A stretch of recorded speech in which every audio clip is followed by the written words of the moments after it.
I am Ferdinand Marcos, and I am the President of the Republic of the Philippines. I stand today on behalf of 110 million Filipinos. Gusto ko tanong kay Mayor Uo. Nabasa ko rin po yung inyong post tungkol sa inyong buhay at kanina narinig ko rin yung mga sagot ninyo. So, nakilala nyo ba ang iyong biological mother? Your Honor, hindi ko po siya nakilala. So, never nyo siya nakilala? Never ko po siya nakilala. Okay. Saan nyo nakuha yung kwento na kayo ay anak ng isang kasambahay? Father ko po. Sa father niyo po? Opo. So, ito ay kwento lang ho ng inyong father? Yes po, Your Honor. Okay. Kaya tinago po niya ako sa farm po. Sinabi ba ng father ninyo kung ano po yung nationality ng inyong biological mother? Filipino po. Filipino siya, Opo. sinabi niya. Opo. At sinabi niya ang pangalan ay, anong pangalan po nung biological? Amelia Leal po. Amelia Leal po Opo. ang pangalan. Okay. And,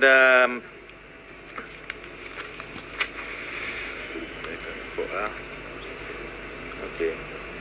At kanina ipinakita po ng ating chairperson na si Amelia Leal wala pong birth certificate. Si Angelito Go wala ring birth certificate.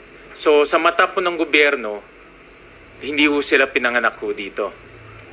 At gusto ko rin itanong yan kay attorney sa LRA, Attorney Ronnie Tababa, sorry, ng PSA pala, sorry, PSA.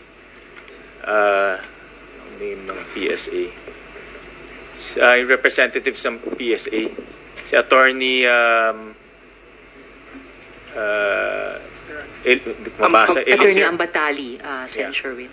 Attorney Eliezer. Tama po ba? So, sa mata ng gobyerno, walang pinanganak na Angelito Go at Amelia Leal dito sa ating bansa. Tama po. Tama po. Wala hong pinanganak. Tama po, Senator. Okay, so yung kanyang claim, storya lang. Maaari po. Pero maaari din po na hindi nakapagparehistro yung... May posibilidad po na hindi nakapagparehistro lang po yung mga magulang po ni Mayor o pwede pong mangyari yun. Okay, pero sa ngayon? Pero sa ngayon, maaari din po at mataas din po ang posibilidad na hindi existing yung mga taong ito. So hindi existing, nag-exist lang siya sa kwento ng kanyang ama. Yes po. For now, 'di ba? Okay. Yes, Senator. Gusto ko ma-establish ho 'yun. At doon po sa birth certificate, pakita ho natin nalabas ho kanina ito ng ating good chairperson, Senator Risa, na doon sa birth certificate nakasulat doon kasal yung kanyang ama at ina. Tama? Pero ang PSA, at tatanong ko ulit si Atty. Eliezer, nag-issue ho kayo ng certificate na walang marriage certificate si Angelito Go at Amelia Leal. Tama? Tama po, Mr. Chair. So sa mata ng batas, hindi ho sila kasal. Apo. No? So malaking posibilidad rin na itong birth certificate mali po yung nakalagay dyan. O Tama. hindi ho tama ang nakalagay dyan. Tama?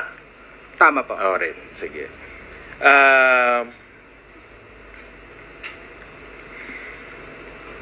Sa pag-a-apply po sa PSA ito ulit, no? Ito po ay late registration. Tama? At nag-apply siya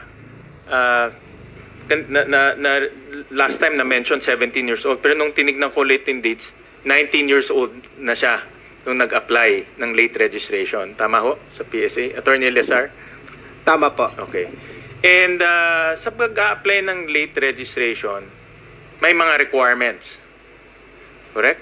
Yes. Tama po, Mr. At may mga salaysay na ibinibigay yung applicant. No? Tama po. So ito po, ang nag-apply dito, tatay niya. Tama po. Hindi po si Mayora. Opo, opo, Mr. Chair. Sa proseso nyo ba? Okay. So mayroong application at itong mga information na nakasulat ho dyan, lahat yan ay base sa information na ibinibigay ng tatay niya. Opo, Dito sa dokumento, Ito po, Honorable Senator, ang informant or ang nagparehistro dito ay yung tatay niya. Correct. So siya po yung naglalahad ng mga impormasyon tungkol doon sa ipinanganak na anak niya. So sinabi ng tatay niya, Filipino siya? Yeah. Tama? Tama. Sinabi ng tatay niya, kasal siya? Tama. Tama? At yun muna ang dalawa. Nasabi kanina ni Mayor Guo, hindi Filipino tatay niya. Nakasulat sa, base sa salaysay ng tatay niya, doon sa birth certificate nakasulat Filipino siya. Ang gulo ni So, Mayor hindi magtugma to. At doon sa incorporation papers, pakita namin incorporation papers, consistent na Chinese ang nationality ng tatay niya. Papakita namin yung Diyan pa lang sablay na siya. incorporation papers. Sige, habang ipapakita na lang yan. So, ang ibig sabihin, yung salaysay ng tatay niya, hindi totoo. Gawa-gawa lang. Mataas po ang posibilidad na hindi ito yung salaysay niya nung nagrehistro po ng birth certificate. Nagsinungaling siya na Pinoy siya. Nagsinungaling siya na Filipino siya. Tama po. Tama? Agoy. Posible po yun. Posible yon. Nagsinungaling siya na kasal siya kay Amelia. Opo. Tama? Posible po. So, itong birth certificate na ito, pwede ba nating sabihin defective or invalid? I think defective yan. Mali-mali information eh. Maaari po nating pag-isipan po na na marami pong irregularidad dito sa birth certificate na to. Dalawa na irregularidad eh. No? At critical in irregularidad, di ba? Dahil in Filipino, dito declared Filipino yung tatay, pero hindi, nasabi nga hindi. Dineclare na kasal, pero alam natin, walang records, di ba? At pangatlo, si Amelia Leal, sinabi nyo, walang records tungkol sa kanya. Sa mata ng batas, walang taong pinanganak na Amelia Leal. Pero dito, merong Amelia Leal. So, posible si Amelia Leal, hindi rin totoong tao. Maaari po. Correct? Opo. So, tatlo na.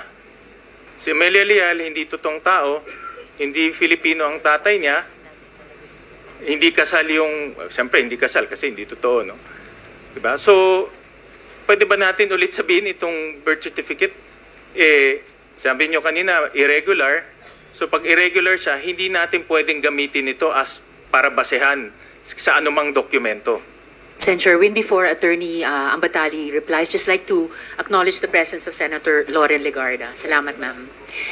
Thank you, Madam Chair. And after Senator Gatchalian, may this representation be given a chance to ask questions? Certainly. I just want to know, when you're conducting hearing, our Deputy Minority Leader, is there a timeline for senators to ask, or we can just run on questions? This is free-flowing, Your Okay. Honor, and the Chair will welcome your questions. Thank you very much. After I Sen. Sherwin. understand this is your Salamat po. second hearing, right? With the Second. presence of Mayor Alice Guo. The second. Okay, thank you. Thank you, Sen. Loren. Attorney Ambatali, please proceed to answer the questions of Sen. Tama po Sherwin. ba na dahil irregular ito, hindi pwedeng gamiting basehan to para sa mga dokumento?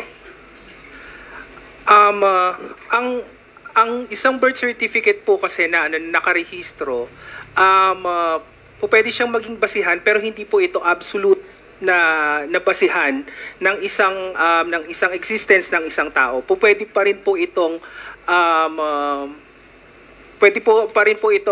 ma-file ng isang kaso, like a petition for a cancellation of birth certificate kapag hindi po ito naaayon doon sa mga requirements na dapat nakapaloob sa isang valid na certificate. Okay. Pero ito kasi, ang birth certificate ngayon kasi nagiging basic document na ito sa marami. No, nagiging default basic document na ito. Sa passport, kailangan birth certificate. Sa PhilHealth, nagiging birth certificate. Even though hindi rin i-require ng COMELEC, pati certificate of candidacy, birth certificate na rin. So, ang ibig ko sabihin, nagiging basic document na siya. Kung ang basic document ay irregular, obviously, susunod na dokumento, irregular na rin. Tama? Tama po. Oh. Like in the case of Mayor Guo, dahil ang declaration niya sa kanyang certificate of candidacy ay Filipino, pero dito sa kanyang yung birth certificate niya irregular, hindi natin pwedeng sabihin totoo Filipino siya dahil irregular yung kanyang birth certificate. Apa. Tama ba yung aking chain of thought? Ang birth certificate po ay isa lamang sa mga patunay kung ikaw ay Filipino o hindi. Pwede rin po na dahil nga po may irregularidad dito sa may birth certificate, pwedeng meron pong mga ibang mga ebidensya na makakapagpatunay na hindi ka po talaga Pilipino. At ito po yung tinutukoy po natin na pwedeng gamitin sa ating mga korte para walang visa itong birth certificate o mapakansela itong birth certificate. Sandali po, kunin ko lang yung notes ko. Sa ganitong sitwasyon, kasi ito klaro ho yung sitwasyon no, na hindi nga mahanap ni nanay, hindi mahanap yung tatay, hindi ho Filipino, hindi ho kasal sila, irregular itong birth certificate. Pwede ba natin ma-establish na, kasi dito sa birth certificate, nakasulat ho dito, klaro, sandali ho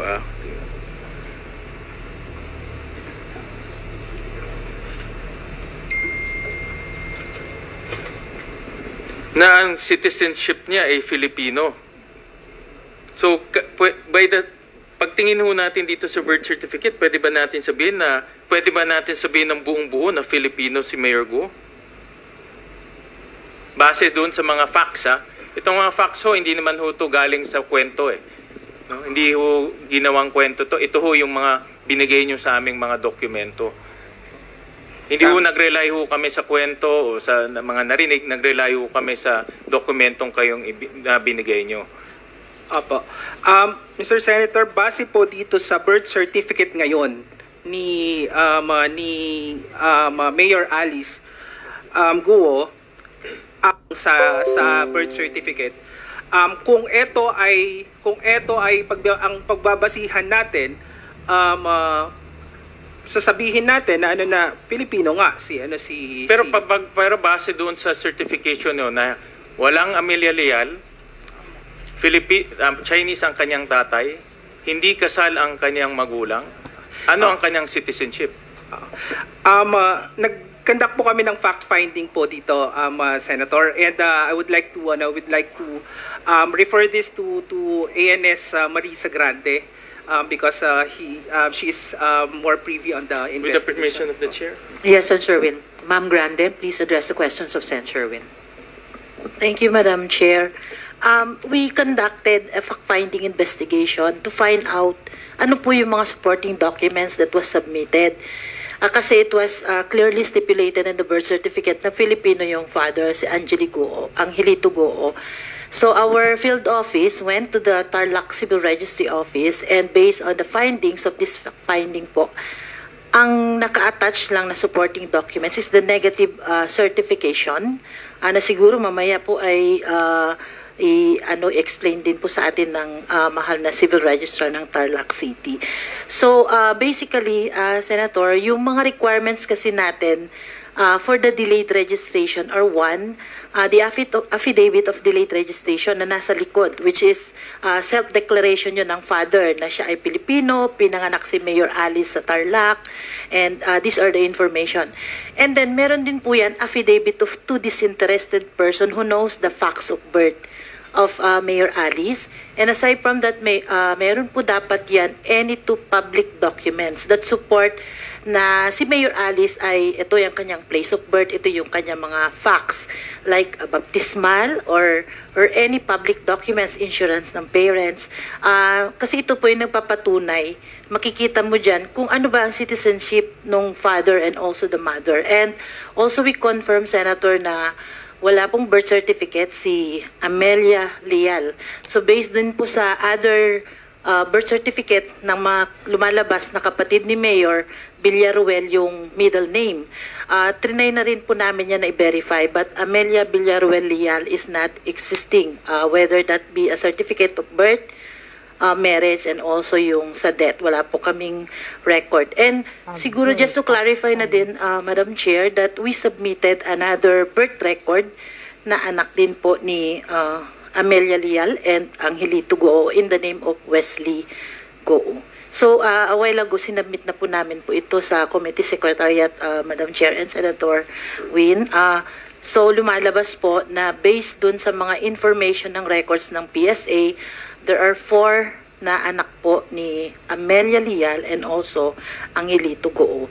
And 2 po dito ay na-register sa Tarlac City, etong kay Mayor Alice at saka kay Sheila sa Tarlac City po ito. And the same po na informant ang father. Ang hilot po dito na nag-attend sa birth ay si Constancia Martinez, which is naka-indicate na po sa birth certificate na mga ito na disease. Meron, kung makikita nyo po sa birth certificate may nakalagay na D. Ibig sabihin disease. Unfortunately, Madam Chair, marami pong lumabas sa verification namin dahil common name po si Constancia Martinez. So based sa birth certificate, may 9 records na matches and also death record na 18. So kaya hindi namin ma-determine kung sino po ito.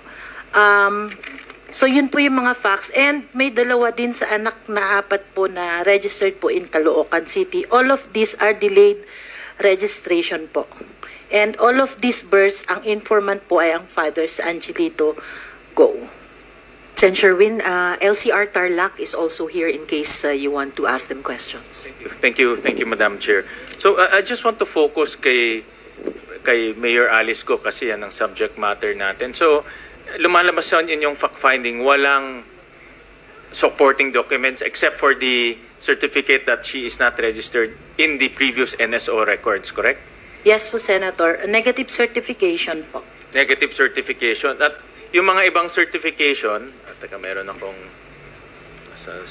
na-screenshot ako nung ano eh. Yung ibang certification tulad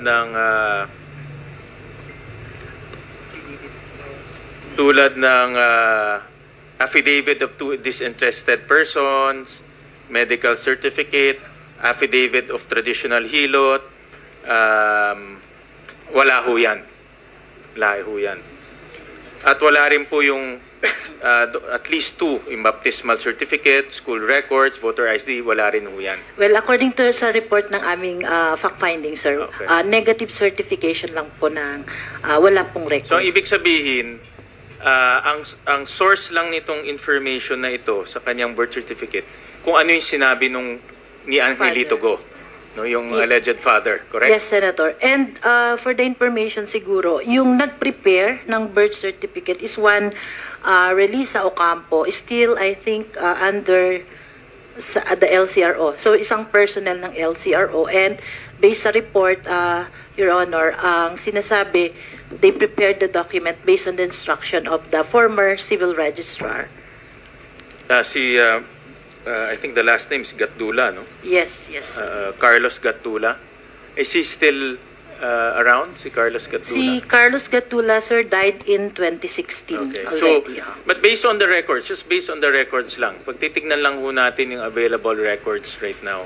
So, itong birth certificate, ang kanyang source, kung ano yung sinabi lang nung nag-apply. Correct? In this case, si Angelito Goo. Kung tama yung sinabi niya, tama lahat. Pero kung nagsinungaling siya, sinungaling lang lahat ang nakasulat doon. Tama po ba? Pwede bang mangyari yan? Well, actually, sir, based now sa mga discussion na natin, it appears na may irregularity sa registration because wala pong mga supporting documents. Correct. And then, binavalidate nyo ba lahat ng mga sinasabi na nag-a-apply ng late registration? Pag sinabing Filipino, tinitignan nyo ba yung birth certificate nung nagsabi na Filipino siya? Pag sinabing kasal kami, hinihingi nyo ba yung marriage certificate? Sir, yun pong validation of the delayed registration in the current situation post-validation po. Kasi yung pagtanggap ng application for the delayed registration, mandato po yan ng ating mga local civil registrars. And sila po yung personally na nag-i-interview sa ating mga registrant. And nagbe-base lang po tayo dun sa supporting documents na sinasubmit po ng ating mga applicant. Pero dito, para sa akin, ang pag-analyse ko ho dito, nagsinungaling yung applicant eh. Yes. Para yung kanyang mga anak maging Filipino. At pag Filipino ka, pwede kang bumili ng lupa. Tama? Foreigner, hindi ka pwedeng bumili lupa eh. Pwede kang magtayo negosyo, pwede kang kumuha ng passport, pwede ka rin tumakbo. Bilang mayor, congressman, governor, kahit na senador, baka mas mataas, pwede rin. Sunod dugtong-dugtong na eh. Yes, Senator. That's why yung ating pong guidelines nung revised on delayed registration ay nag-issue po kami nung through the joint memorandum circular with DILG on October of 2021. Kasi meron na rin po tayo mga feedback nga na ang delayed registration ay ginagamit. So na-abuse siya to get a legal identity. Ano po? At nagkaroon na rin ho kami dito ng hearing sa Blue Ribbon. At ito established na meron talagang pang-aabuso in delayed registration. Yes, tama po. In fact, yung opening statement ng ating chairperson, yung 4 na Chinese na nahuli sa Thailand, lahat yun mayroong passport na ang basis, inamin naman ng DFA, ang basis is always birth certificate. So kung ang birth certificate galing sa sinungaling, makakakuha sila ng passport at pwede nilang sabihin na Filipino sila. Tama po, Senator. So, well, dito po sa ating guidelines, talagang yung registrant is personal na ini-interview para i-provide yung mga details. Pero walang validation. So kung anong sabihin niya, tatanggapin lang eh. So, may validation ba? Yung dati, not this new guidelines that you're talking about. In dati. yes, sir. Yung delayed registration is a mechanism kasi, Senator, na ginawa natin para makakuha, ma-register yung ating mga kababayan, magkaroon ng legal identity. But we recognize na may pag-aabuso nga po, and that's why nag-issue po tayo ng revised guidelines, and in-emphasize natin dito na kailangan po talaga yung due diligence on the part of our civil registrars na i-review yung mga supporting documents. Like, Senator, in fact, dun sa mga ongoing investigations namin, one of the requirements is a baptismal certificate. So, napipeke din po, no? So, marami pong mga documents. So, we really have to validate yung mga requirements po sa delayed registration. Pero na-establish natin ito, wala kasing supporting documents, so na-establish natin ang basehan nito kung ano lang sinabi ni Angelito Go, tama? Yes, Senator. So, that being said, questionable na po yung registered na Colby. Dahil walang supporting documents. Ano ang parusa sa pagsisinungaling sa birth certificate? Sa ngayon Attorney po, Ambatali. sorry po. Your Honor, under Act 3753, mababa po ito. Ito po ay prison correctional, which means ito po ay from 1 month lang po to 6 years ang kaparusahan sa pag-violate ng ating civil registry laws. 1 month to 6 years ang kulong. Opo. Paano pero pwede rin po na kapag meron po silang mga finalsify na mga public documents that can also be a crime to be filed. Ano mangyayari po dito sa birth certificate na ngayon po base sa ating pag-uusap halos lumalabas na kayo na nagsabi irregular, no? Para sa akin this is invalid dahil mali po yung information. Ano po mangyayari dito dahil ito po ay this is an outstanding and live document. That's correct, Honorable Senator. Ang ginagawa po natin dito sa mga spure use na mga birth certificates or any civil registry documents that are invalidly secured or registered, ito po ay pinapakansela po natin. Ang PSA po ay nag-i-endorse sa OSG para sa pag-file ng petition for the cancellation of the civil registry document. At ito po, kakalapin po namin ang mga dokumento para magkaroon ng case build up ang ating OSG para sa pagpa-file ng petition for Ano po ang proseso? Kayo po ang maggagawa ng investigasyon, case build up, ibigay nyo sa OSG para mag-file? Paano po yung proseso? Can you describe to us yung process? Opo. Sa amin po manggagaling yung initial action. So, ibig sabihin po, Honorable Senator, ang mga dokumento ay kakalapin po namin at i-endorse po namin ito for the determination kung pwedeng mag-file po ng petition for cancellation of Kayo ang PSA ang magfa-file. Hindi po, ang OSG po. Kami po ang mag-endorse po sa kanila. Okay, so OSG Opo. ang magfa-file ng petition for cancellation. Opo. Ganun po ang proseso. Yes, Mr. Okay. Senator. Alright. And also, honorable senators, we also have a memorandum, guidelines of blocking ng mga civil registry documents. So, kalakip ng pag-endorse namin sa pag-file ng petition for cancellation of the birth certificate. We can also block the issuance of the birth certificate so that it cannot be used anymore in some other transactions moving forward. Ang aking suggestion sa PSA, tingnan na mabuti itong problemang to dahil lumalabas to sa maraming hearings namin at nagiging mas malala. Kagaya ng sinabi ko, ngayon kasi kahit nasabihin natin maraming basehan o maraming dokumento na pwedeng gamitin para sa pag-a-apply, birth certificate talaga ang ginagamit ng tao ngayon. Like for example, sa certificate of candidacy nga, para patunayan na ikaw ay isang Filipino, birth certificate talaga ang pinapakita.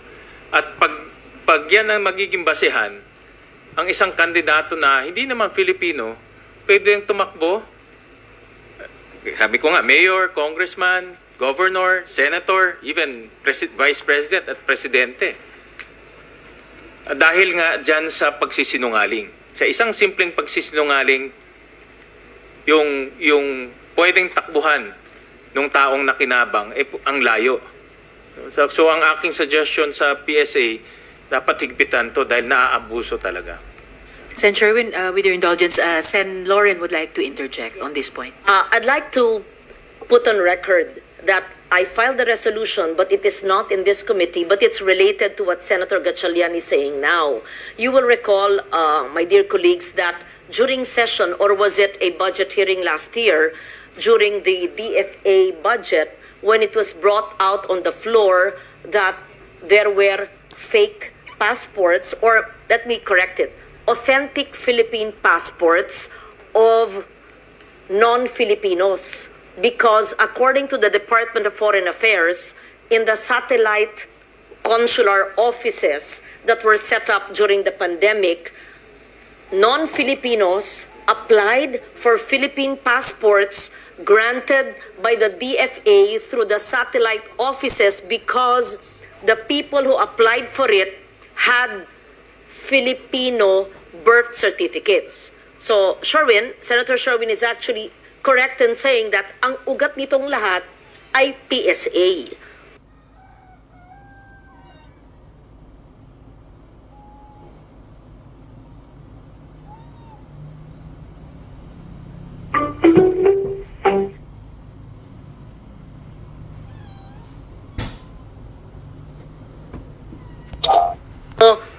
Later on, ay nanggaling sa mga sindikatong nakapasok sa mga ahensya ng gobyerno, kaya ang non-Filipinos, ang mga dayuhan, ang mga alien, ay nakakakuha ng birth certificate na sila'y Pilipino na maaring makatanggap ng DSWD AX, kalaban pa ng Pilipino para cash for work dole tupad, na pwedeng maging mga halal or even appointed officials. And Sherwin mentioned, again, maging pangulo pa. Pero kung peke ang birth certificate nga, at kung napepeke ang birth certificate, ano pa ang mga ID emanating from that, o di pwede na sila mag-SSS, GSIS, pag-ibig, may-ari ang lupa, etc. So napakaseryosong bagay ito, at bagamat hindi sa committee ito nahulog ang aking resolution, I think foreign relations, this is connected, and I would urge the other committee. But I wanted to put that on record. And after the time of Senator Sherwin, which I hope you will give me the time, right? I want to ask many questions of the mayor, of the agencies of government, being the principal author and sponsor in my second and third term of the anti-trafficking law. So maghanda po kayo sa mga tanong ko pagkatapos po ni Senator Gatchalian. Mag-iintay ako, pero I'm putting that on record. So PSA, sino pong head ng PSA ngayon? Kayo po. Attorney Ambatali. Kayo po. Honorable Senator, ang head po ng PSA ay si Dr. Claire Dennis Esma. Pero kayo po ang nagre-representa. Opo. Okay. Bago ko ibalik na muli because he has a time first. Kayo ba ay nagko-conduct na ng mga investigasyon sa PSA sa mga maaaring napasukan ng mga tao nyo ng sindikato na nagbibigay ng pekeng birth certificate? May natuklasan na ba ho kayo o wala pa? Or kung ito man ay napag-usapan na sa nakarang hearing o inamin na ninyo, pakiulit lang po yung sagot. Salamat. Opo. Magmula po nung tama po kayo, Honorable Senator Legarda, na magmula po nung budget hearing, ito po ay napag-uusapan na yung mga irregularidad ng mga pag-issue ng mga peke na mga dokumento sa including po yung birth certificate. And we have already conducted our own investigation. And based on our investigation, certainly we have determined three kinds of fraud here. Number one is that the first fraud that is proliferating po, honorable senators, ay ito po yung pagtamper doon sa ini-issue natin na document sa ating mga PSA outlets. So ito po yung pinaka-frequent na fraud. The other kind of fraud is fraud at the source. The fraud at the source is happening at the local civil registry offices. Ito po yung pinag-uusapan po natin ngayon, at ito po yung I think pinupunto po ng mga tanong ni Senator Gatchalian, na ito po yung pagbibigay ng mga maling impormasyon sa local civil registry offices po natin. So that's the second type of fraud. And the other type of fraud is the identity theft. Meron po dun sa investigasyon po natin nung nakaraan, nung makalipas na taon, nung budget hearing, meron po kaming na-determine na yung third kind of fraud po na kumuha po siya ng identity ng isang patay na tao. So ito po yung mga fraud na determine natin during that investigation. And as to the investigation on the personnel, opo, tinitingnan po natin ang ating mga kawani sa ating ahensya kung meron po talaga po tayo na pwede nakasuhan na mga kawani na lumabag po sa kanilang mga tungkulin at sa kanilang mga sinumpuang mga responsibilidad sa ating ahensya. Actually po, meron na po tayong mga final na mga administrative cases sa mga iba. Ito naman po, kasi po marami po doon sa mga kaso na ito, ay ito po yung mga negligence doon sa kasi po minsan may mga nawawalang mga security papers. So ito po, kapag may nawala po kasing security papers, po pwede po kasing on the loose yung security papers na to, at maaaring papasakamay doon sa mga mamimeke. So sa mga nawawalang mga security papers, kung sino po yung mga may responsibilidad na tsakin na hindi mawawala yung security papers, ay inimbestigahan po natin to at nag-file na din po ng karampatang charges. Before I yield back, thank you for your patience. I'll wait for Senator Sherwin before I ask my full questions. But there were 308 fake birth certificates that you said were issued, that were used for Philippine passports in 2023. So I would assume that the DFA had canceled their passports, right? And I would assume that you had filed cases or even invalidated the fake birth certificates, right? Was this answered earlier? Yung mga peke po na nakalusot ay you deemed it fake, and what was done with it? And then DFA, you cancel the passports of his 308 na natuklasan nyo. Paano pa yung hindi pa natuklasan? Honorable Senator, Yes, thank you. can I refer po sa sa ating ANS sa civil registration doon sa further action po doon sa 308? Ma'am Grande, please. Thank you, Madam Chair. Based dun sa mga ni-refer ng ating pong mga different partners like DFA and also of course yung mga in-endorse na rin po ng Senate and other government agencies po, dun sa first batch po na yung 7 na foreigners, 6 of these have been blocked for copy issuance, Madam, because yun nga, based sa findings ng aming investigation, fraudulent yung registration, delayed registration nitong mga ito. But we have an ongoing investigations po at ongoing po itong mga to. There are some that have already submitted yung fact-finding, ma'am, but we are waiting for the final report before we can cancel or block po yung mga copy Where are issuance. these 308 foreigners as of now? Mawawala na yan. Mag-disappear na yan sa mga bundok natin. Where are they? Well, different parts of the country, Madam. Some parts in the NCR, in Davao, Zambales, Bulacan, some parts po nandun. So, yung aming pong field offices, What including nationality are they originally? mostly yung mga reported, Senator, are Chinese nationals.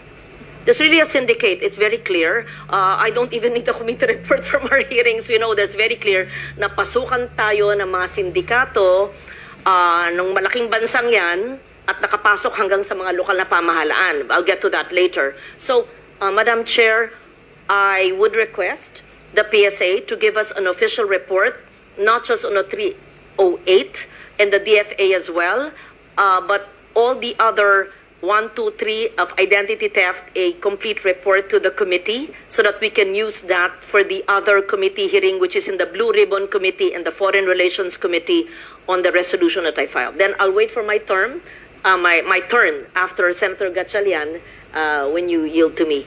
Thank you, Madam Chair. Thank you, Sen. Lauren. So please take note, PSA and DFA, that requested official report. Ang kaninang sinabi po ni Ma'am Grande ay may na-cancel na 6 and then still pinoproseso yung iba. Consular officers, consular affairs, Mr. Pangwi, 308. Peke na. I mean, walang task force yan. Cancel ang passport. Mr. Honorable Pangwi, Senator, please. Yes, please. As for the 300 birth certificates or civil registry documents referred by the DFA to PSA, this is actually a mixture of not just for passports but for apostille. So, to be specific, also in our apostille sections, apostille unit, they would have to ask for verification in order to ensure that the apostilles are correct. However, specific to passports, we have requested verification for 100, at least from 2023 to 20. As of recent, more than 100 birth certificates specific for passports. Of these, we have already determined that 60 are fraudulently acquired. Of this 60, we have now canceled 55 passports. 308 did not apply for Philippine passports. It's all in toto po yung nakwan for all consular services in the DFA, apostille, other purposes. But specific for passports, as of 2022, we have referred 100 plus. But have you coordinated closely with PSA so that all of their findings regarding fake birth certificates and those who applied for passports and looking forward, they may apply, dapat i-blacklist na nyo at i-cancel na lahat ng passports mula nung natanggap nyo yung impormasyon na peke ang birth certificate? Yes, ma'am. Every time that there's a person suspicious to us, we immediately refer to PSA. Upon their verification, either kung hindi pa nakapag-apply ng passport, kasi we captured the biometrics. Once we captured the biometrics and we found it as fraudulent, we tag it as immediately as fraudulent so they won't be able to apply in other DFA offices. At the same time, if there are indeed, for example, known cases na na-issue ng passport, we immediately have these passports cancelled. And we report it to the different government, the different agencies, especially to Interpol, para po sa border controls natin, alam nila pag dadaan po dadaan sa border controls, malalaman po na hindi po valid po yung mga passports na ito. Okay, since they committed this crime, we don't even need an investigation. Post it on social media because you email this. What if hindi nakita? Papalit-palit ang tao. Masama ba? Is this violation of the Data Privacy Act? No, they've committed a crime. So post it on Facebook. These are the 308 or more, or the thousands, fake birth certificates, wanted. Watch out. Government agencies, LGUs, etc. Cancelled birth certificates, fake. Okay? Passports are cancelled for the following due to fake birth certificates. These are not applying, but if they apply, no, they cannot. So that we're forewarning other government agencies and maybe your satellite offices na hindi sabi nyo manned by DFA, but sometimes outsourced, dyan napapasukan. Because I trust so much the DFA that I don't think may sindikato dyan. Napapasukan, pag satellite offices, baka hindi nyo kontrolado yung mga supplier ninyo o kung sino nakakuha ng kontratang yan mag-satellite office. Is it wrong to post it on Facebook, online, so we see these wanted people? As we have recently circulated, at least when it comes to the cancelled passports, we have already sent letters to AMLAC, to SEC, and we plan to also maybe once approved even to the LRA, because of course especially pag lupang pinag-uusapan dapat Pilipino po ang may kwan yan. We just to ensure po na at least in the to the government offices na talagang importante, mas-circulate po namin yung mga pangalan ng mga kansilado mga pasaporte. Thank you, Madam Chair. Senator Sherwin, thank you very much. I will ask my questions after his turn. Thank you. Thank you, Sen. Lauren. And during your turn, the IACAT is also here to address your questions on the anti-trafficking. If I may, ma'am. Back to, yes, Mr. Pangwi, and then we go back to Sen. Sherwin. This was mentioned by Senator Gatchalian regarding the passports dun sa passport. Though we will submit a report already regarding this, yung sa apat na nahanap sa Thailand.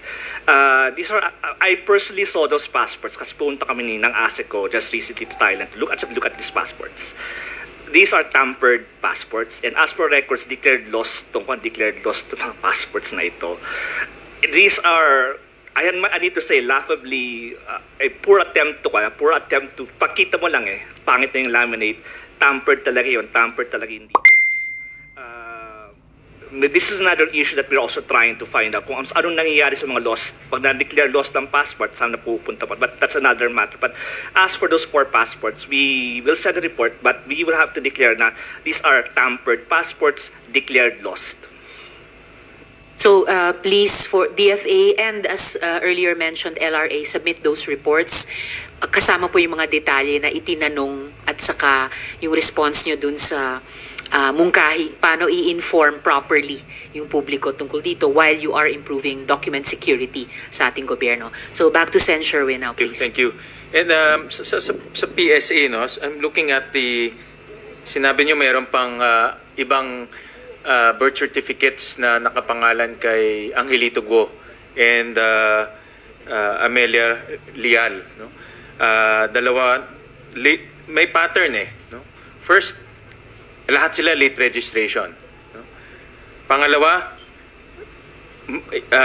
yung kanilang date of marriage, mali-mali. No? Yung kay Mayor, kay Alice at kay Sheila, October 14, 1982. Kay Seaman and Wesley, January 21, 1987. So doon pa lang red flag na. Diba? Nasabi ko nga kanina, yung Filipino, lahat Filipino, ang claim ni Angelito Go, Filipino siya in all of the application. No? So may pattern makikita natin. No? At dito rin, ang mother, si Amelia Lial, na alam natin, we can actually say fictitious dahil walang birth certificate. No? So ang suggestion ko sa PSA ay tignan itong mga ito, no? At mayroong pattern, no? So ibig sabihin mayroong basis na dapat maimbestigahan. Of course, ito ay ang applicant, hindi naman si Mayor Alice Go, ang applicant ay si Angelito Go, no? Who I think si Mayor Go mentioned na father niyan. I think that is Angelito Go and si Go Jiangjong, no? Is one and the same. Tama po ba, Mayor Alice? Your Honor, yung Angelito po is the Filipino name po ng tatay ko po. Yeah. And by virtue of what nakuha niya Angelito Go? Paano niya na, is it an alias? Is it a nickname? Nickname po niya, Filipino name po niya, pero siya po ay isang Chinese po. But in the legal documents, ano ang kanyang, meron bang legal document na nagde-declare na siya si Angelito Go, o yan lang ang nangyayari naman yan, diba? May mga aliases, may ano. Your Honor, sa pagkakaalam ko po, wala po ako nakitang any documents po na Angelito Go po. So ang official name niya is si Go Jiangjong po. Go Jiangjong. Okay. And anong birthday ni Mr. Go Jiangjong? What's birthday? September 16, 1958 po. 16, 1958. Opo. I read your post doon sa Facebook, and you mentioned that your father is 70 years old. And sa interview nyo, you also said 70 years old? Ang nasabi ko po, yung tatay ko, almost 70 years old na po. Medyo matanda na po. If you run the numbers, 1958 is only 66. Mid-60s lang siya, wala pa siyang 70. Opo. So, may pakita kong picture na ID Opo. ni Mr. Go Jiangjong. Can we show that to the ano?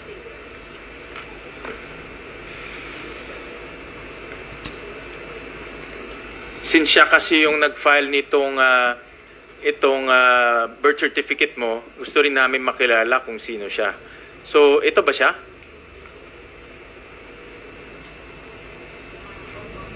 Use the mic. Opo, Your Honor. Siya ito. Opo, This is, just to put on record, this is an ID, the passport supplied by the Bureau of Immigration. No? So, makikita natin dito, Chinese passport ang hawak niya. In fact, mukha pa siyang bata dito, no? Hindi siya mukhang 70. And you confirm this is your father? Opo. Okay. Ano ang trabaho niya dito sa Pilipinas? Your Honor, meron po siyang embroidery po. Embroidery business. Opo. Yan ang masasabi. Napakita ng ating chair, marami ko yung kumpanya eh. No? Binilang namin parang 8 companies. No? So, at least 8 companies. Ito bang embroidery is your main business? Kasi narinig ko rin kanina, may mga sinara, may mga hindi tinuloy.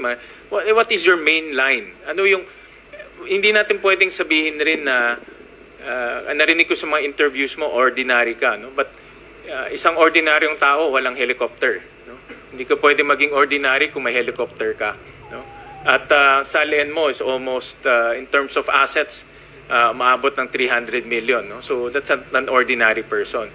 So ibig sabihin, meron kayong kakayahan, which is fine. No? Kung may negosyong legitimate, wala namang problema doon. Ngayon, ano ba ang main business niyo na nakakapagbigay sa inyo ng yung mga assets niyo sa Salen at iba pang mga assets? May main business sa kumikita para sa inyo? Your Honor, yung sa tatay ko po, yung embroidery, tapos may farm po kami. Embroidery and farm. Opo. And what's the name of the embroidery? QJJ Embroidery po. Embroidery. Ito yung nasa Valenzuela, di ba? Marilao po. But at one point in time in Valenzuela. Opo. Okay. And then QJJ Farms. Opo. Okay. And then, but your father, ano ang kanyang responsibility, anong kanyang trabaho dito sa dalawa? Overseas po. Overseas siya? Opo. Siya ba yung nagbebenta? Anong binebenta ng embroidery? Anong produkto ng embroidery? Embroidery po, yung tahi po. So, nag-embroider kayo para sa... Kayo ang embroidery lang, nag-embroider, di ba? Opo, yung embroidery po, parang po siyang subcon service po. Darating po yung either cut part po, at dun po i-embroider kung ano po ang ilalagay po dun sa tela. Okay, and then sa farms? Sa farm po, baboy po. Baboy. And Opo. itong dalawa kumikita? Opo. Masasabi mo ba na itong dalawa ang bumubuhay sa inyong pamilya? Opo. At yung tatay ko po, meron din po siyang sarili pa po niyang negosyo po sa China. Sa China? Opo. Can you describe to us kung ano yung mga negosyo niya sa China? Ang negosyo po niya sa China, fabrics po at embroidery pa rin po. Fabrics and embroidery. Opo. And ganun rin ba ang anong klaseng, can you describe to us ano yung fabrics and embroidery business niya doon? Meron, ganun pa rin po. Yung sa fabrics naman po, I buy and sell at nagdaday po ng fabrics. Yung sa embroidery naman po ay same pa rin po dito sa Pilipinas. Yung ini-embroider po either sa cut parts po or sa tela po. And malaki ba kita niya dyan? Wala kaming documents because it's in China. But in your opinion, yan ba ay malaki pang kita niya dyan sa negosyo niya sa China? Your Honor, hindi po niya nadidisclose po sa akin yung exact amount po. Pero yan po yung negosyo pa po niya nung bata pa po siya. Okay. And then, madalas ba siyang bumiyahe? Your Honor, opo. Okay. Saan siya pumupunta? Katulad po kahapon po, pumunta po ng China po. Kasi tinignan rin namin in records ng travel records ng father mo, again supplied by the Bureau of Immigration. Talagang madalas siyang bumiyahe almost every month. No? Like for example, in 2024, 6 times. In 2023, 12 times. In 2019, 14 times. 2018, 18 times. So almost up once a month. May nakita rin ako, maliit lang, may nakita rin akong isang travel niya. It's December, I think it's one of the years, na lumipad siya 3 beses sa isang buwan. So, madalas siyang lumilipad papuntang iba-iba. Karamihan China, like for example, in 2013, 6 times to Guangzhou, China, 2 times to Xiamen, Hong Kong, karamihan China. No? Pero kami, politiko kami, no? But, parang kakaibahin bumabiyahe almost every month at sa isang buwan 3 beses sa isang buwan. So ano yung kanyang, can you describe to us ano yung kanyang ginagawa sa China? Your Honor, ang tatay ko po, since may edad na po siya, medyo matanda na, pag umalis po siya, dito po kasi sa Pilipinas, wala po masyado, tingin ko lang po sa aking ano lang po, wala po masyadong mga kaibigan. Madalas po talaga siya umuwi ng China.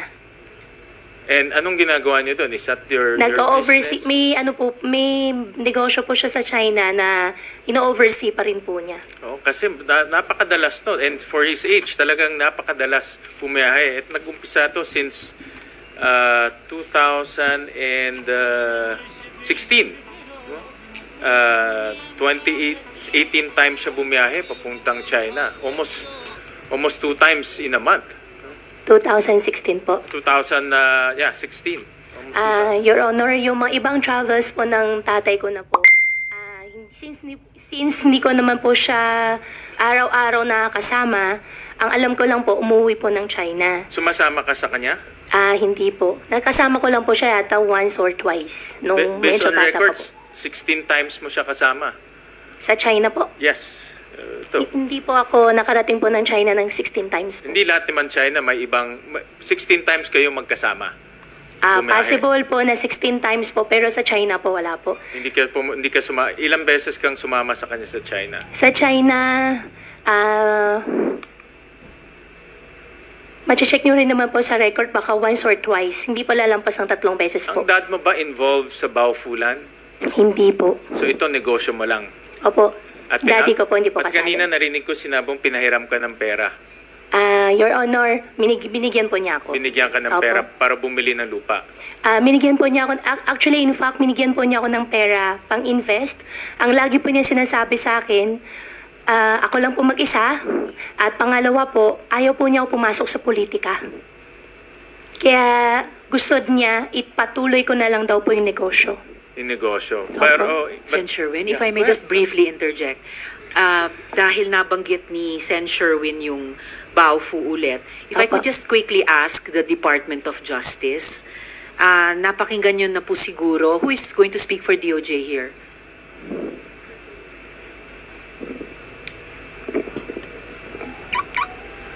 Your Honor, on behalf of the Department of Justice for the Interagency Council Against Trafficking, Your Honor.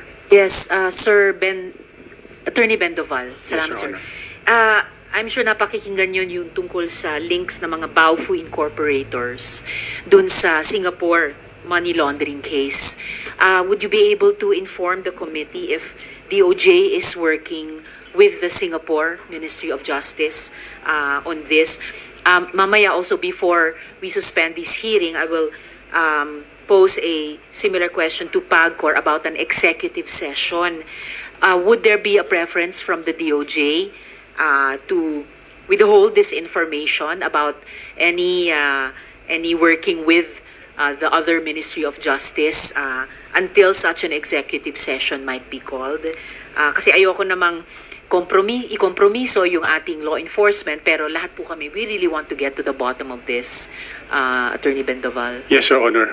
With the permission of the Honorable Chair, for the Interagency Council Against Trafficking and the Department of Justice, this representation also speaks in behalf of the Undersecretary in charge of IACAT, Yusek Nicholas Felix T.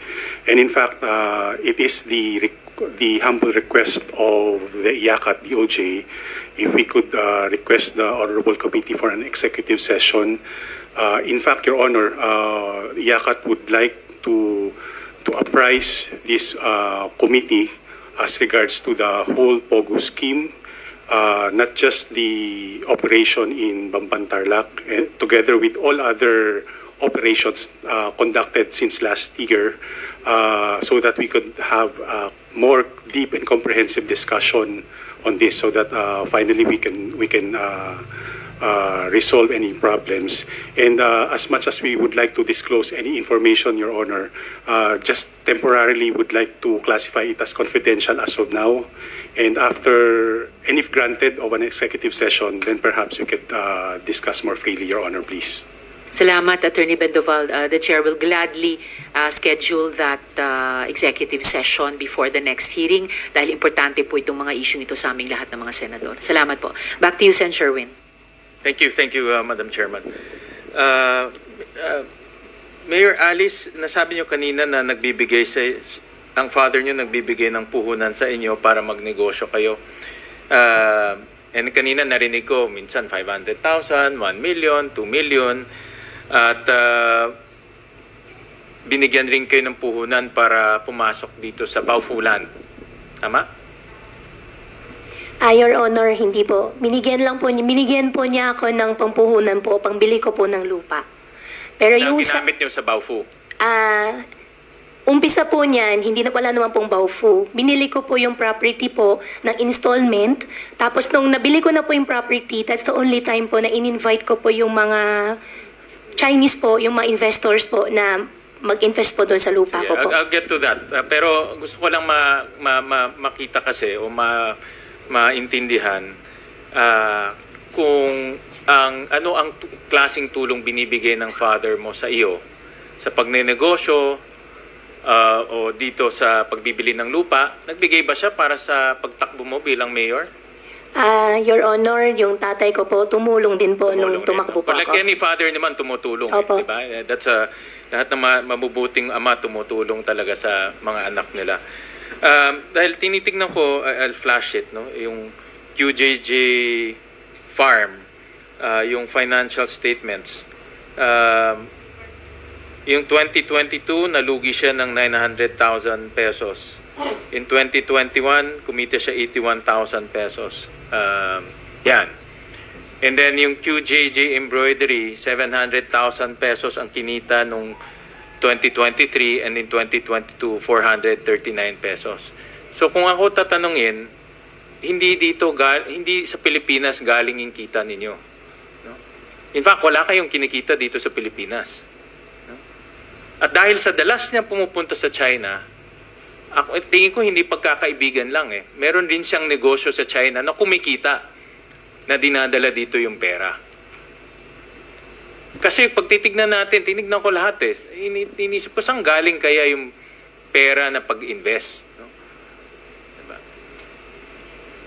Kayo na may Opo, Your Honor, ang tingin ko po dyan, dalawa. Una po, yung sa GIS po ng pag-submit po ng GIS, I will check po with the accountant po kung ano po yung, paano po yung nagiging declaration. Definitely po, I believe po na kumikita po ang negosyo kasi ilang taon na, almost more than 15 or more than 20 years na po yung negosyo. I believe po na kumikita. Pero hindi, again, in the eyes, kasi alam mo, Mayor Alice, iba yung kwento, iba yung dokumento eh. Opo. Madaling magkwento. Pero kung yung dokumento hindi yung lumalabas, yung kwento walang pupuntahan yun, walang saysay yun. Diba? Kagaya yung kwento na anak ka ng kasambahay, hindi rin lumalabas sa dokumento. Diba? Pwede tayong magkwento na mali yung accountant pero hindi lumalabas sa dokumento. So, yan ang, yung kwento madali yun eh, pero yung dokumento pinakamahalaga. Opo. At yung tatay ko po, may negosyo nga po siya sa China. Yeah, kaya kinukunin ko yung kanyang travel doon dahil napakadalas eh. Kung negosyante ka at malaki kita mo, talagang pupunta ka doon kahit na every week lumililipad ka dahil may kita ka. And that's fine. Kung kumikita siya doon, may negosyo siya doon, dinadala niya dito, maganda yun dahil investment yun. Diba? Investment para sa Pilipinas. Pero dapat legal, dumaan sa proper channels. Hindi naman pwedeng dadalhin niya dito at hindi dadaan sa proper channels dahil money laundering yun ang tawag. Opo. Diba? At doon ako pupunta ngayon dahil tinitignan ko yung nasabi mo kanina, yung participation mo sa Baofu is only land. Opo. Pero nung tinitignan ko yung inyong GIS, ikaw rin ang presidente ng kumpanya. Opo. Before 2022, Opo. Tama? Opo. So before 2022, ikaw yung presidente ng kumpanya on record. Opo. Na on record kalahati rin ng kumpanya sa iyo. Opo. Yan po yung usapan po namin ni Zhang Ziyang na yung share ko po doon sa lupa, yan yung mag-hold po ng majority po ng stocks po. Okay. And alam mo bilang presidente, merong responsibilidad yan. Ikaw sasagot para sa kumpanya mo. At dapat alam mo lahat na nangyayari sa kumpanya mo dahil presidente ka eh. Diba? Hindi naman pwedeng ituro mo sa iba-iba yung responsibilidad dahil inakop mo yung pagiging presidente. Diba? So, ang tanong ko, saan nang galing? Dahil tinitignan ko ulit yung Baofu Land eh. Financial statement ng Baofu. Yung kanyang capital is only 1.2 million. Madam Chairman, ito, kinausap ko yung mga kaibigan natin sa engineering at papakita ko itong kanilang let's show itong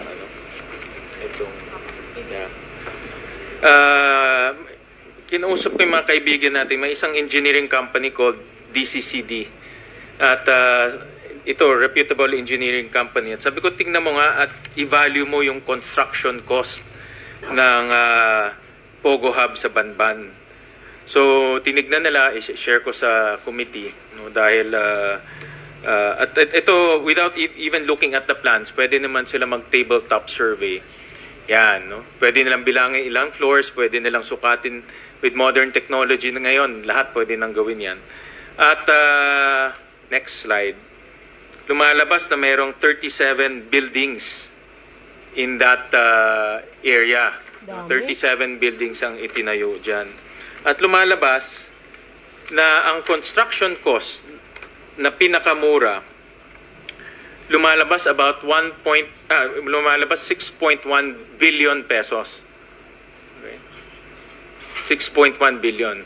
That is the estimated construction cost. Pwede namin to share sa inyo kung gusto nyong i-validate the numbers. But this is from a reputable engineering. So, 6.1 billion, hindi maliit yan. No? At tinignan rin namin yung timing ng construction. In 2019, ano yun, pakipakita nga, meron ng earthworks, no? Meron ng development sa earthworks.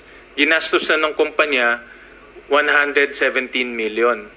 Pero pag titignan natin sa books niya, in equity, it's only 1.2 million pesos. In 2020, yan. Mayroon ng mga buildings, mayroon ng superstructures, mayroon ng mga other structures. Ang estimate ng DCCD is about 746 million ang nagastos. And yet, the equity is only 1.2 million pesos. Kung ikaw ang negosyo, ikaw ang negosyante, bago mo gawin yan, maglalagay ka muna ng equity, di ba? Common sense naman lahat yan eh. Maglalagay ka muna ng equity para merong pera yung kumpanya para gumamit. Pero in this case, may construction na, pero wala pa rin yung perang ginamit. So, ibig sabihin yung pera, hindi dumadaan sa kumpanya. Your Honor, ang participation ko po dyan is the lot. Prior po ako mag-divest po, kinausap po nila ako kung gusto ko mag-invest ng in cash na in peso. Sabi ko po sa kanila, wala po akong ganong kalaking pera, kaya nagpa-buyout na lang po ako ng share ko po sa kanila. This is 2019 and 2020. Sila po ang presidente ng kumpanya on record. Yes po, Your Honor. Nag-start po niyan, kinausap po ako ni Wang Jiyang. Kaya better po sa next hearing po talagang kailangan nandito po siya para makasagot din po. Wang Jiyang nagtatago na. He's a fugitive. Tumakas siya nung rinid siya ng PAOK. Tumakas siya dun sa mga underground tunnels. Paano natin tatawagin siya? Ang tatawagin lang namin, sino yung presidente on record? Again, pwede natin iturog, pwede tayong gumawa ng storya. Ang importante dito kung ano yung nakasulat sa records. Opo, Senador Win. Hindi po ako gumagawa po ng kwento. Si Wang Jiyang po, siya po nagpa-construct po ng Baofu. Ang participation ko lang po is only the property. Pero, presidente ka ng kumpanya, nakita mo ang dami ng construction. Hindi ka ba nagtaka saan nanggagaling yung pera? Honestly po, Senwin, nung unang part po, iniisip ko, wala naman po mawawala sa akin, hindi naman po ako naglalabas po ng pera, hindi ko po talaga iniintindi. Kaso lang po, nung kalagitnaan, sabi po niya sa akin, tinanong po niya ako kung gusto ko maglabas po ng pera, sabi ko wala akong ganun kalaking pera, at yung share ko po, paliit po ng paliit mangyayari, sabi ko, magpa-buy out na po ako sa inyo. Kaya siya din po ang nakahanap po ng bibili po nung share ko po. On record, pakita ko yung mga building permit, ikaw nag-apply eh. Yes po, nung una po ako po nag-apply. Ikaw nag-apply. So Opo. on record, ikaw ang not only president, but ikaw rin ang applicant in behalf of Baofulan. Yes po, dahil ako po yung president po. Correct. So ibig sabihin, alam mo dapat lahat na nangyayari bilang president ng kumpanya. So ang simpleng tanong ko, saan nanggagaling yung pera? Your Honor, lahat po ng construction po, sila Wang Jiyang po ang nagte-take care. In fact, pwede rin po tayong magtanong po doon sa Bamban mismo na hindi po ako pumupunta. Even during po the construction po, sila po ang nagpapatakbo at sila din po ang nag-construct po. Ang problema si Wang Jiyang nagtatago na eh. Saan namin nahanapin siya to validate? Ang aming gagamitin lang ay yung mga dokumento. Pakita ko yung building permit. Yung building permit, lahat ng building permit, ikaw ang nag-apply eh. Your Honor, yung ibang building permit po, ako po nag-apply yung iba. Yung mga naitayo po nung una. Yan, itong mga building permit. Even yung mga, iba-ibang building permit, ikaw ang naka-apply dyan. Opo, that time po ako po yung president po. Ako po yung nag-apply po. Nung tinatayo nakita ko kasi itong development, para siyang may villa, may office. Nung pinag-uusapan niyo nito ng mga partners mo, ano ang intention ninyo dito sa development na ito? Ang una, Sorry po, Senwin. Ang una po, ang initial po na usapan po namin dyan ay low-cost housing. Yan po yung nung binabakot pa lang po siya. Tapos all of sudden, kinausap po nila ako. Sabi nila sa akin, gagawin na lang po natin mixed-use development. In fact, yung sa harapan po, yung malaking building po doon sa harapan, yan po yung magiging mall po. Tapos yung mga residential po ng mga villas po, yan po yung magiging residential na area. Tapos po, yung isang building po sa loob, yan po yung may commercial at meron po silang ginagawa po doon ng mga condominium po. Gusto kong tanungin, again, no, lahat kasi ikaw nag-apply eh. So dapat alam mo kung ano yung ina-applyan mo. Hindi pwedeng ikaw nag-apply tapos ituturo mo si Wang Jian, siya ang nasa construction. Your Honor, opo, prior to the construction po, ako po yung nag-apply. Pwede nyo po ipagtanong po doon sa mga construction workers po sa Bamban na involved po doon. Pwede nyo po ipagtanong po sa kanila na hindi po talaga ako sa construction. At after ko po na-apply po yung mga permits po, wala na rin po ako kasi wala rin po akong pera na maipasok. And in fact, Senwin, try ko po, tutulong po ako na paano ko po makontak po si Wang Jiang para naman po... siya dito, arestuhin siya. Ay, opo. Para naman po, malinis po yung pangalan ko po. Kasi sa akin po lahat nakatulak. But on record, partner mo, isang fugitive.